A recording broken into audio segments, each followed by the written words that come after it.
നമ്മളിപ്പോ ഉത്രാളിക്കാവിലുണ്ട് കേട്ടോ. നമ്മളിങ്ങനെ കഥന പൊട്ടിക്കുന്ന വീഡിയോ ഒക്കെ എടുത്ത് നിൽക്കായിരുന്നു. അപ്പോഴാണ് നമ്മുടെ കസ്റ്റമർ ആയിട്ടുള്ള ചേട്ടൻ വന്നിട്ടുള്ളത് അല്ലെ, ചെണ്ടക്കട ഇടയ്ക്ക് മേടിച്ചിട്ടുണ്ടായിരുന്നു.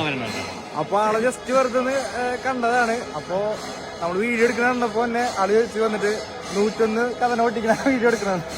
അപ്പൊ അങ്ങനെ ഇപ്പോ 101 കഥനേരെ നിരത്തിക്കൊണ്ടിരിക്കാനേട്ടാ. പോട്ടൂല്ലേ? എയിമായിരിക്കില്ല.